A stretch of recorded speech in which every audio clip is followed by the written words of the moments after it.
Assalamualaikum warahmatullahi wabarakatuh.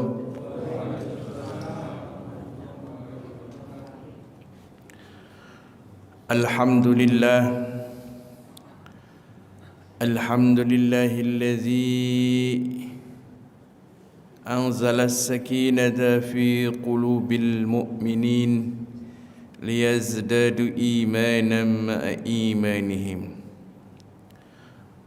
Wassalatu wassalamu ala ashrafil anbiya'i wal mursalin Nabiyyina Muhammadin wa alihi wa sahbihi ajma'in, amma ba'du. Hadirin para pengurus serta jamaah Masjid Al-Manar yang semoga mendapat curahan rahmat, hidayah dan ridha dari Allah Subhanahu wa taala. Apa kabar Bapak Ibu semua? Alhamdulillah, meskipun hujan semalam tapi masih bisa semangat kita melaksanakan kewajiban kita, melaksanakan salat subuh secara berjamaah. Salam dari ketua kami Ustaz Ahmad Yani yang beliau berhalangan. Saya memperkenalkan diri, nama saya Marwan Syah, posisi sebagai sekretaris di Lembaga Pengkajian dan Pengembangan Dakwah Khairul Ummah, juga sebagai bendahara di Majelis Ulama Indonesia Jakarta Barat. Sepertinya saya kali kedua silaturahim ke sini. Sebelumnya di bulan Juni sudah pernah silaturahim. Alhamdulillah masih ada kesempatan. Bicara mengenai kondisi iman kita yang naik turun, kalau saya boleh beri judul faktor penguat iman. Faktor-faktor penguat iman. Mengapa ada istilah penguat iman? Emang iman kita bisa lemah, Pak? Bisa nurun? Bisa. Kata Nabi, al-imanu yazidu wa yanqus. Iman itu yazid, yazid itu nambah. Yanqus maknanya kurang. Berarti bisa kurang tuh iman. Iman berkurang dari sisi kualitasnya. Kalau nambah, iman kepada siapa lagi? Rukunnya cuma 6. Yang bertambah berkurang di sini kualitasnya. Ciri daripada iman itu bertambah kualitasnya, semangat ibadahnya tinggi, mencegah kemunkarannya tinggi, punya semangat untuk itu, maksiat males, melakukan hal-hal yang sia-sia nggak mau, iman lagi tinggi.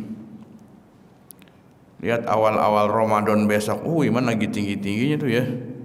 Ini kalau sholat taraweh nutup jalan nggak ini? Malam pertama. Ya. Ibu-ibu di bawah apa di atas?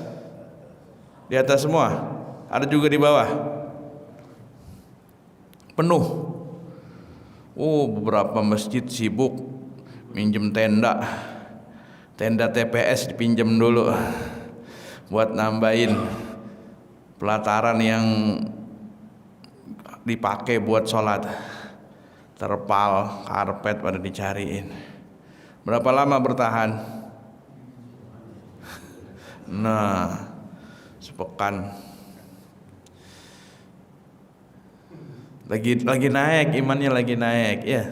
Yang dagang juga, yang dagang siang itu libur dulu. Nggak dagang sih siang. Taruh masih hari pertama puasa, terus 5 hari baru dagang gitu tuh. Jadi kayak kuntilanak siang bolong. Kuntilanak, iya kuntilanak kan palanya nggak kelihatan, kakinya gantung.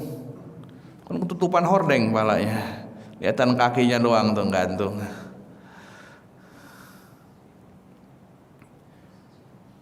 Kalau kita coba i'tikaf atau umroh di Ramadan, Ramadan pertama sama Ramadan terakhir, mahalan mana? Terakhir. Jamaah padatan mana? Terakhir. Beda sama kita ya. Kita terakhir. Ya Allah, mudik. Baik. Jadi iman yazid wa yanqus, nambah dan kurang kualitasnya.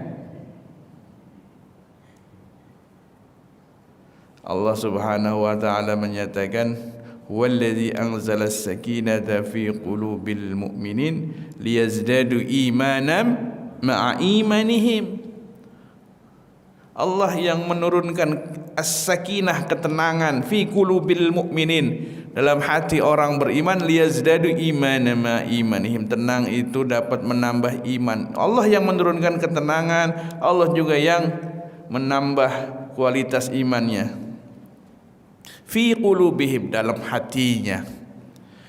Jadi sakinah itu ketenangan adanya dalam hati.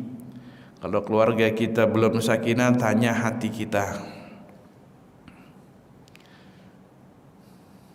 Maka ketika kita sadar iman itu bisa bertambah, bisa berkurang kualitasnya, dengan tadi kalau lagi semangat ibadah, iman lagi naik. Kalau pas ibadah rada malas, iman mulai turun. Maka disinilah perlu kita memperkuat lagi keimanan kita. Ujiannya itu bukan ketika kondisi normal, tapi kondisi-kondisi tertentu itu ujian iman semakin kuat. Bicara sabar, lagi kondisi senang, itu kurang masuk. Cuma ketika kondisi terhimpit, bicara sabar, itu penuh tantangan. Lagi punya duit mah disogok, dikasih dana markup, ya itu mah nggak tertarik. Cuma kondisi lagi banyak kebutuhan, dikasih 200.000, udah mulai oleng, kan begitu. Kondisi anak mau kuliah, ini mau hajatan, ada markup dana, udahlah ambil aja. Kondisi iman begitu tuh, kondisi iman. Kalau lagi normal sih, ya ngapainnya yang begini-begini, nanti ribet urusan sama KPK. Tapi kondisinya sudah lain, ini tantangan nih. Ntar KPK gimana? Ya bisa diatur, kalau korupsi bareng-bareng, kan begitu. Supaya pada tutup mulut, ini bagi-bagi, begitu caranya. Tergoyah tuh iman tuh. Ini kira-kira masih kuat apa enggak nih? Itu iman kita begitu. Nah, selanjutnya ketika kita sadar iman kita ini mulai menurun, apa yang kita lakukan? Pertama, kita kembali lagi mentadabburi Al-Quran. Tadabbur maknanya lebih luas daripada tafsir. Ada guru kami itu memberikan pelajaran metode 5T dalam upaya mendekatkan diri kepada Al-Quran. Metode pertama tamhid, tilawah, tafsir, tadabbur, dan tazkiyah. Secara umum dikenalkan wawasan tentang ayat itu, tamhid namanya. Lalu berusaha tilawah, kita baca ini ayat. Ada ayat ya ayyuhalladzina amanu kutiba alaikumussyam. Kita baca, ini ayat tentang puasa. Terus dibaca itu ayat. Lalu dicari tafsirnya tentang ayat tersebut. Kutiba ya ayyuhalladzina amanu, wahai orang-orang yang beriman, kutiba alaikumusiyam, diwajibkan atas kalian berpuasa. Itu tafsir dan kemudian kita lihat penjelasannya. Setelah itu tadabbur. Nah, tadabbur ini tidak boleh keluar jalur daripada metode tafsir yang ada. Lalu ditadabburi, mengapa kok Allah nyebutnya ya ayyuhalladzina amanu, wahai orang-orang yang beriman. Kan rukun Islam kan salah satunya puasa. Tapi yang dipanggil yang beriman. Begitu Ramadan terakhir baru ketahuan tuh. Oh, tantangannya memang begitu. Puasa buat yang beriman, yang imannya rada goyah, puasa oleng. Baru ke Tanah Abang dari pagi sampai sore udah pada buka. Ada yang begitu. Niatnya sih cari baju buat lebaran, nyari baju koko buat sholat Id. Cuma nyarinya kayak orang tawaf. Di toko satu, oh ini cocok nih, cuma harganya cari lagi. Oh ini harganya cocok, oh bahannya jelek, oh cari lagi. Ini bahan bagus, harga bagus, ya ukurannya kurang, cari lagi. Balik lagi tawaf, sampai ke toko situ lagi. Baru dapat satu baju buat anaknya, bapaknya belum, cari lagi. Ada yang begitu, Bu? Beli online aja, beli online ukuran yang nggak pas. Biasa XL nggak muat, nih XL nggak muat, ribet lagi, balik lagi ke Tanah Abang urusannya. Satu.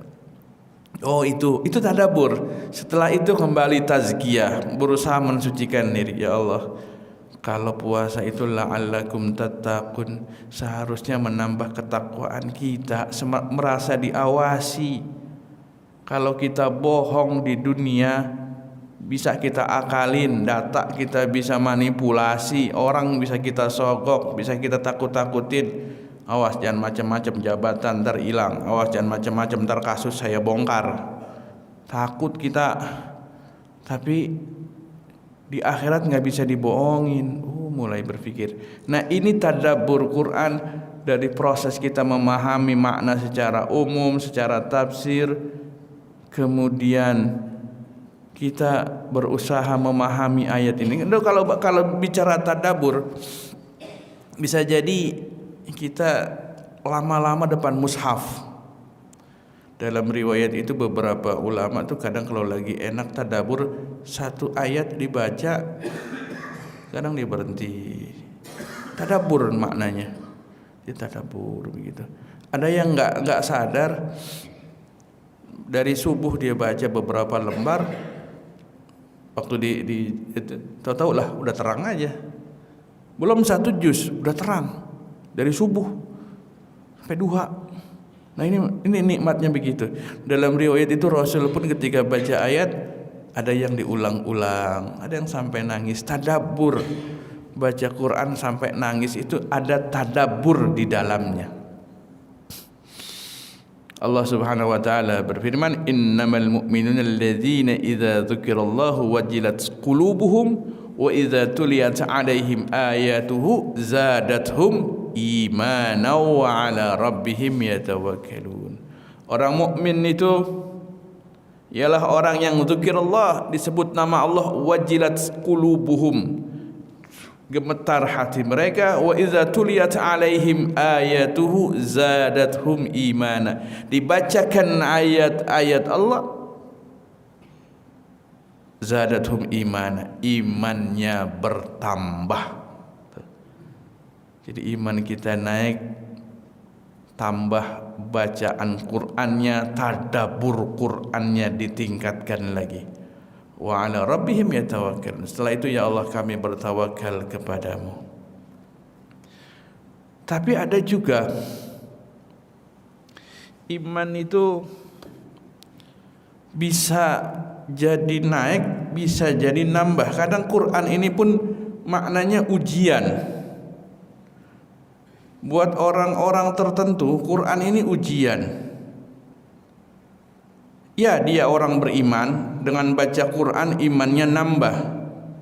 Tapi ada juga ketika dibacakan Quran dia malah menentang, malah ini imannya kurang nih, malah semakin jauh. Kalau orang beriman mendengar bicara teknologi, bicara sains dan sebagainya, kemudian ketemu dalam Quran, itu enak, nambah imannya. Terakhir itu saya baca tentang para pakar ya di luar angkasa itu menemukan bintang yang memiliki suara, bintang yang bersuara yang memantul dengan bintang yang lain. Apa istilahnya? Kemudian mereka menemukan ini dalam Al-Quran. Was-sama'i wat-tariq wa ma adraka mat-tariq an-najmus tsaqib. Mereka baru menemukan bintang itu yang memiliki suara atau yang mengetuk dengan bintang yang lain. Dalam Al-Quran udah ketemu itu bintangnya, udah ada namanya At-Tariq. Tahukah kamu apa itu Tariq? An-najmus tsaqib, bintang yang mengetuk pintu bersuara. Luar biasa. Banyak yang takjub. Ada lagi yang takjub dengan bagaimana proses pembedahan dalam perut ibu itu yang hamil ada 3 lapis. Di Az-Zumar dijelaskan fi zulumatin salas, dalam 3 lapis kegelapan. Pakar bedah pertama kali memberikan kesimpulan 3 lapis yang harus dibedah dalam perut seorang ibu ketika sesar. Apa tuh sesar? Ya, perut dikeset biayanya besar. Itu mah saya sendiri ngakalin. 3 lapis. Quran sudah menemukan, banyak para pengamat, dokter akhirnya menyadari ini bukan dari manusia tapi langsung dari Tuhan pencipta alam. Banyak yang syahadat, iman nambah. Yang udah iman dengar ayat ini, betul iman kita harus bertambah. Tuh Quran udah sesuai. Ini istimewanya. Tapi ada yang imannya malah menjadi kurang. Dalam surah Taubah ayat 124 Allah menyatakan, wa idza ma unzila suratun faminhum may yaqulu ayyukum zadatum hadhihi imana fa ammal ladzina amanu fazadhum imana wa hum yastabshirun. Kalau orang munafik itu nyindir, dan apabila diturunkan satu surat, maka di antara mereka orang munafik ada yang berkata, ayyukum zadatum hadhihi imana, siapa yang nambah iman dengan turun ayat? Orang munafik begitu, orang kafir begitu, dia nggak ada imannya.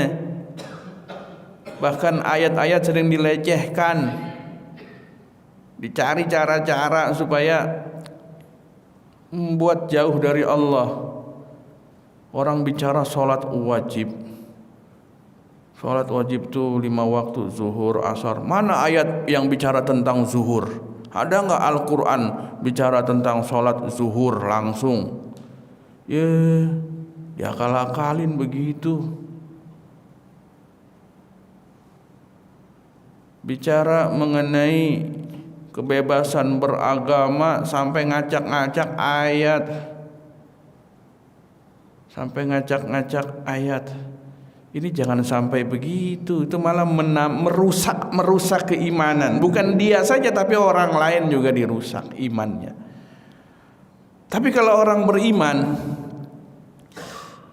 nambah imannya. Maka wajar Ramadan kita dianjurkan banyak baca Quran dan mentadabburinya supaya nambah kita punya iman. Kalau enggak nambah, kita tanya hati kita tanya, afala yatadabbaruna al-Qur'ana am ala qulubihim aqfaluha. Dalam surah Muhammad ayat 24, Afala yatadabbaruna al-Qur'an? Maka tidakkah mereka menghayati Al-Quran, mentadabburi Al-Quran? Am ala qulubihim aqfaluha? Atau hati mereka sudah terkunci?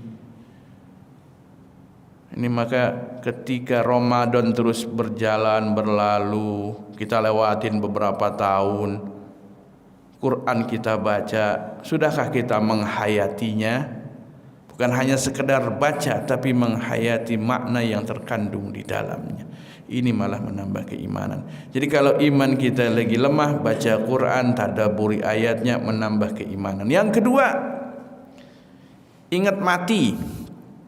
Ingat mati. Kullu nafsin dha'iqatul maut. Setiap yang bernyawa pasti mati. Kita sadar semua bakalan mati. Presiden mati, menteri mati, yang ngaku Tuhan aja mati. Fir'aun ngaku Tuhan. Fir'aun ngaku Tuhan, kekuasaan dia punya, nggak ada yang merobohkan kekuasaannya. Baru ngimpi nanti ada Bani Israel yang akan mengambil kekuasaanmu. Ngimpi begitu diramalin oleh tukang ramalnya. Bener nih nanti ini kekuasaan engkau ya Fir'aun ini bakal hancur, diambil sama Bani Israel. Baru ngimpi begitu, bayi Bani Israel cikal bakal perebut kekuasaannya udah dimatiin. Saking takutnya kehilangan jabatan, sampai siapapun nanti yang akan merusak jabatannya dibinasakan. Rakyat ngelawan, rakyatnya dimatiin. Nggak cocok dengan pejabat-pejabatnya yang nggak cocok, singkirin. Fir'aun mati juga, mati sampai harta-hartanya dibawa. Itu dalam keterangan kereta kencananya ketika perang itu kan banyak emas tuh. Masya Allah, mati tuh Fir'aun. Udah mati, Allah selamatin jasadnya. Liman khalfaka ayah, buat tanda orang-orang setelahnya. Tuh, jabat mati juga urusannya, dikasih lihat jasadnya diselamatin. Ya Allah, jasadnya diangkat, oh ini ada. Mati.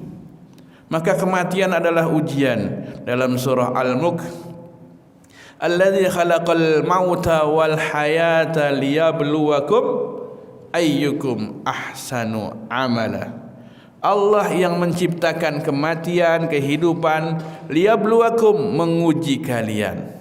Ayyukum ahsanu amala, siapa yang diantara kalian bagus amalnya. Mati semua urusannya. Cuma bicaranya bukan mati, tapi efek setelah mati, kan itu yang kita khawatirkan. Kalau mati selesai udah, cuma habis mati urusan makin repot. Maka orang Islam itu ketika bicara kematian mikir panjang. Kalau memang di jalan kebaikan siap mati. Kalau di dalam hal yang nggak baik mikir-mikir mati. Kita lihat saudara kita di Palestina dari tahun ke tahun itu. Dari tragedi Nakba 1948, polanya dirubah. Dulu perang antara Arab dan Israel. Maka tuh perang Arab tuh yang turun tangan Arab semua sekitarnya. Datang Inggris ngebantu, berusaha nengahin, Amerika nengahin.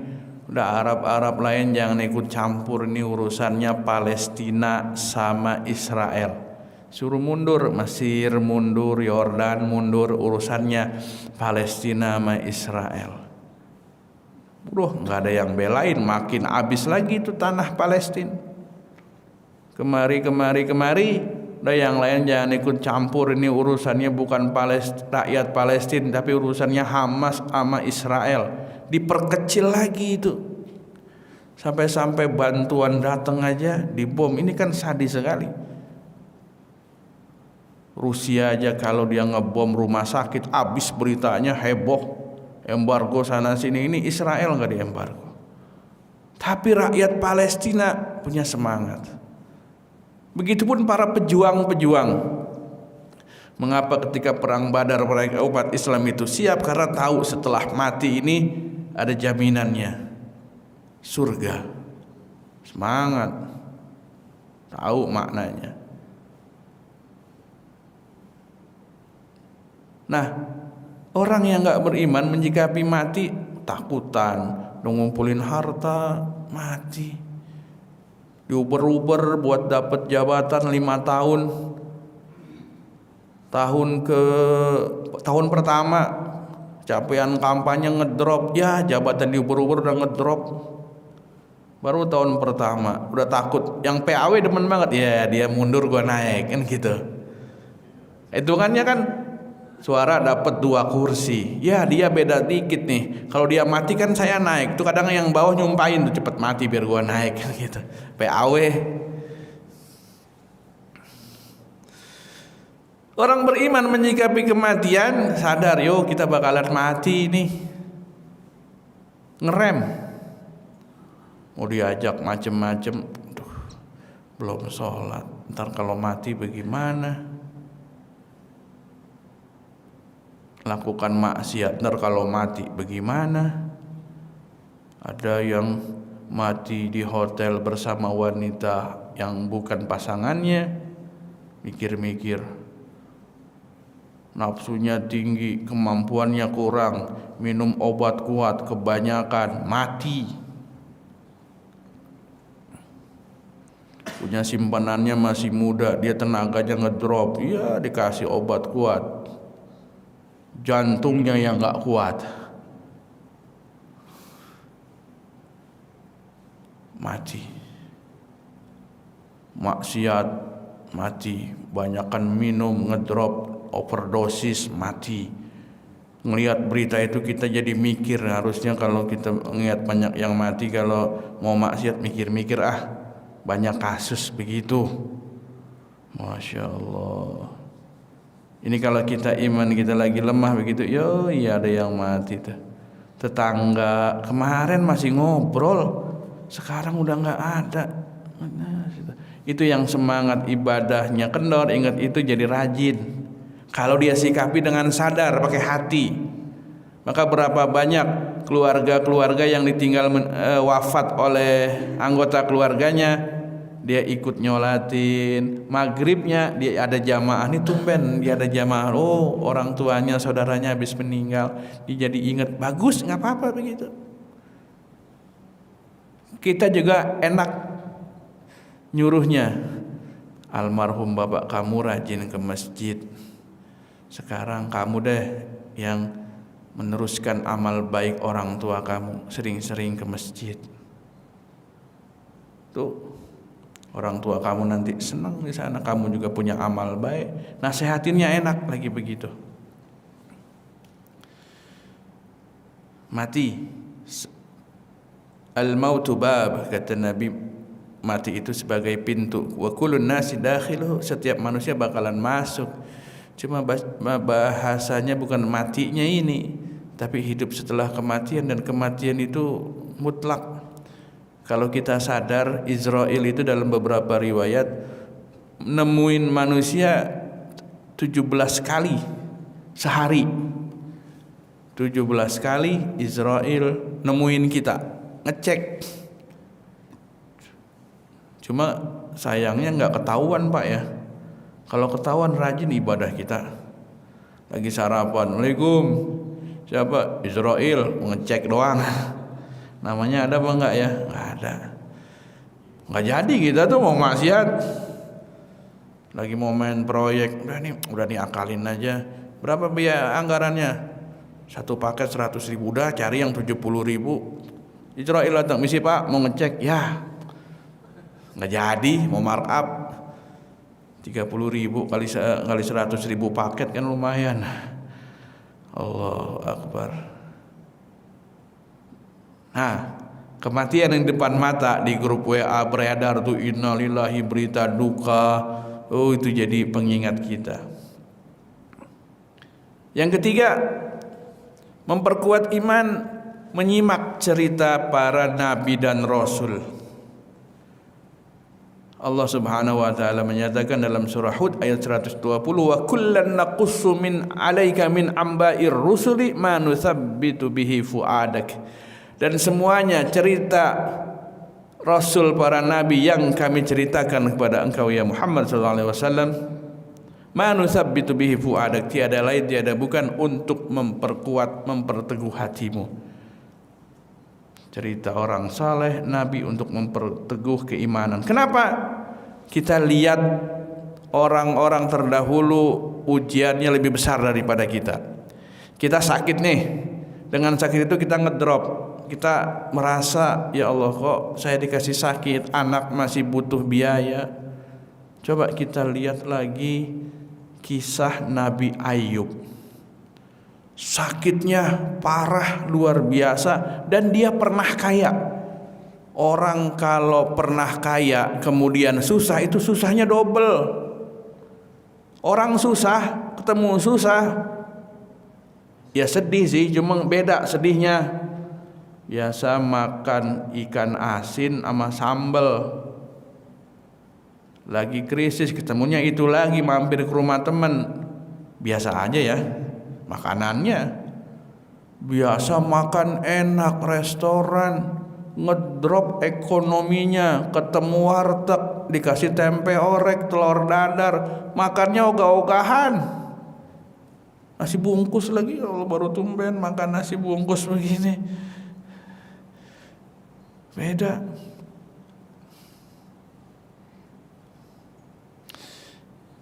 Oh, kita sakit, lihat Nabi Ayub, dari kaya miskin, dari bininya 3 tinggal 1, anak mati semua, harta habis. Kita sakit masih ada asuransi, masih ada saudara, masih ada yang jenguk, masih ada yang bisa dijual. Nabi Ayub bertahun-tahun begitu ditanya mengapa enggak minta sembuh, Nabi Ayub cuma, saya malu mintanya, sehat saya banyak kan daripada sakitnya. Nah pas udah begitu tuh kita mikir lagi, ya Allah berarti sakit saya belum parah separah Nabi Ayub, belum ada apa-apanya, ya Allah beri kesabaran. Nah begitu tuh, maka orang sakit dimotivasi seperti itu. Yang dikhawatirkan dari orang sakit kan itu bukan hanya motivasi keimanan tapi juga ibadah. Berapa banyak orang yang sakit kemudian dengan dalih Allah Maha Tahu, Allah Maha Pemaaf, sholatnya lewat. Wudu nggak tahu caranya, kondisi masih diinfus, tayamum nggak bisa, sholatnya lewat. Coba kalau kita jenguk, tanya keluarganya, Bapak udah sholat zuhur belum? Wah subuh aja enggak Pak, kenapa? Ya nggak ada yang wudunya bagaimana, tayamum bagaimana, kondisinya pakai apa tuh kalau kateter, bagaimana sholatnya? Padahal kan sholat itu sepanjang hayat, selama masih ada napas, diakalin. Nggak bisa wudu diwuduin, nggak bisa wudu ditayamumin. Pakai kateter, kondisi darurat pakai. Yang penting bisa sholat. Nggak bisa diri kan duduk ya, berbaring. Diakalin aja bagaimana supaya bisa sholat. Jangan pakai dalil Allah Maha Pemaaf, Allah Maha Tahu. Allah juga tahu kita lagi begini, nggak bisa begitu, diakal-akalin. Kondisi perang zaman Nabi masih tetap sholat. Ketika kita lagi jalan-jalan, pulang kampung, kondisi capek, iya Nabi masih tetap sholat. Sholat itu tetap wajib. Kondisi perang yang sangat genting aja, dalam fikih namanya sholat syiddatul khauf. Sholat lagi perang itu ada metodenya, barisannya, yang satu ruku, yang satu masih diri, begitu tuh ada tuh. Ini kondisi di bang pulang kampung sama jalan-jalan, sholat bisa lewat. Kemarin tuh yang waktu pada jalan-jalan nyari musola nggak ketemu, WC-nya antri, lewat sholatnya, macet dan sebagainya. Sholat asarnya belum, pakai akal. Ntar aja asarnya di jama sama maghrib. Emang ada asar jama sama maghrib? Dia akal-akalin kadang. Sholatnya ntar gampang dikodok. Ya Allah, men gampangin aja ibadah. Kodok. Emang ada aturan segampang itu? Ini ujian keimanan. Maka kita lihat lagi, oh zaman Nabi begitu tuh, orang-orang soleh begitu. Kita harusnya jadi pelajaran. Punya anak bandel, udah tak ikhtiar semaksimal mungkin. Tetap berdoa, jangan berhenti, jangan putus asa. Nabi aja ada seorang nabi yang anaknya bandel, siapa? Duh, Nabi Nuh. Orang lain diselamatin, anaknya ngelawan. Saya naik gunung aja, air sampai gunung, bingung dia. Nabi Nuh ya tiba ngelus dada. Istri nggak bisa diatur, pasangan nggak bisa diatur, sabar terus berdoa. Nabi siapa? Nabi Lut. Suaminya seorang nabi, istrinya pendukung LGBT. Biarin masing-masing, ini bukan urusan kita, biarin aja mereka mah, penting nggak ganggu kita. Kan kadang pola pikir begitu tuh yang repot. Biarin yang mabok dia ini, udah urusan masing-masing. Jadi berapa banyak kemaksiatan depan mata karena takut ada orang dicopet, nggak ada yang mau nolongin, urusan masing-masing. Ada orang mabok, udah nggak usah dilaporin, ntar malah kita yang repot. Dia makin merajalela. Nah ini yang ketiga itu, ketika kita meneladani, melihat kisah Rasul, semakin nambah harusnya keimanan kita. Terakhir, iman kita lemah maka disikapi dengan banyak zikir, sebagaimana Nabi menyatakan dalam hadis riwayat Imam Ahmad, jaddidu imanakum. Nabi memberikan nasihat kepada sahabat, jaddidu imanakum, perbaharui iman kalian. Sahabat bertanya, kaifa nujaddidu imanana? Ya Rasul, bagaimana kami menambah, memperbaharui iman kami? Aksiru min qauli la ilaha illallah, perbanyak mengucap zikir kalimat la ilaha illallah.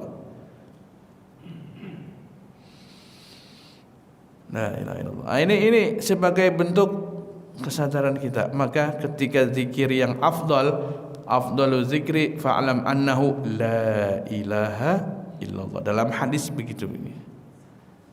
Ucapkan ini terus kalimat. Waktu luang kita, kondisi kita lagi mikirin sesuatu, ya Allah, ada kalimat la ilaha illallah di sela-sela itu. La ilaha illallah. Maka orang tua kita dulu kalau lagi kesel mengucap la ilaha illallah, menyikapi sesuatu kan ya, sambil ngelus dada, la ilaha illallah. Supaya apa? Iman jangan sampai turun. Biar lagi kesel juga, la ilaha illallah, la ilaha illallah. Surat-surat enggak lengkap, begitu di depan ada razia, la ilaha illallah, la ilaha illallah. Diberhentiin, buka kaca dibuka, astagfirullahaladzim, kan gitu. Banyakin istighfar. Coba la ilaha illallah. Dalam riwayat banyak fazkurullah dzikran katsira, nyebut nama Allah dengan zikir yang banyak. Ini terjadi pandangan berbeda di antara ulama. Zikir yang banyak itu seperti apa? Kalimatnya ada yang minimal dia baca 100.000, ada yang sampai memang waktu luangnya diucapkan untuk zikir sampai dia lupa menghitungnya. La ilaha illallah. Dalam riwayat satu kalimat la ilaha illallah itu ditimbang itu bisa melebihi, dok jahatannya banyak, la ilaha illallah ditaruh satu bisa ngalahin yang lain. Nah ini contoh ketika orang menjadi mu'alaf ya. Orang kalau mu'alaf kan dosa-dosa yang terdahulu dihapus. Syaratnya mu'alaf apa? Masuk Islam? Syahadat. Apa yang diucap? Asyhadu alla ilaha illallah wa asyhadu anna Muhammadar Rasulullah. Dosa yang dulu-dulu hilang tuh. Dulu yang ngebunuh, nyembah berhala, melawan Nabi, bahkan orang yang membunuh Hamzah ketika dia syahadat saja, Rasul teman siapa namanya? Wahsy.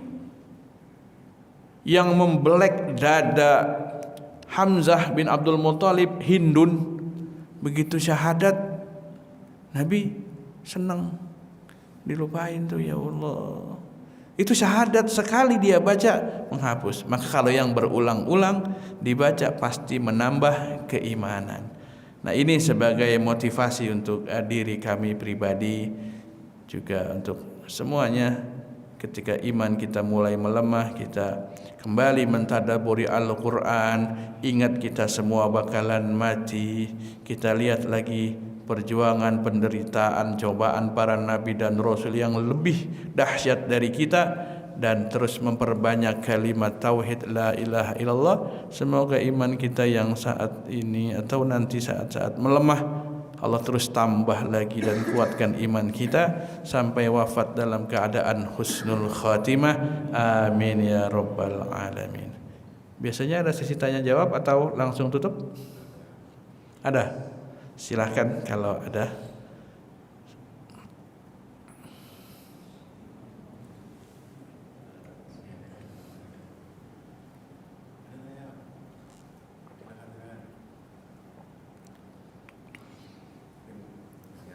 Si ngantuk ya, sepertinya sarapan sudah tersedia di sebelah mana. Jadi sarapan gratis ya, nggak usah nunggu yang lain. Punya program nih, udah ada masjid sholat Jumat, ada Jumat Barokah ya, makan lagi urusannya. Alhamdulillah. Kita akhiri dengan membaca doa kafaratul majlis. Subhanakallahumma wa bihamdika asyhadu an la ilaha illa anta astaghfiruka wa atubu ilaik. Wal afu minkum. Assalamualaikum warahmatullahi wabarakatuh.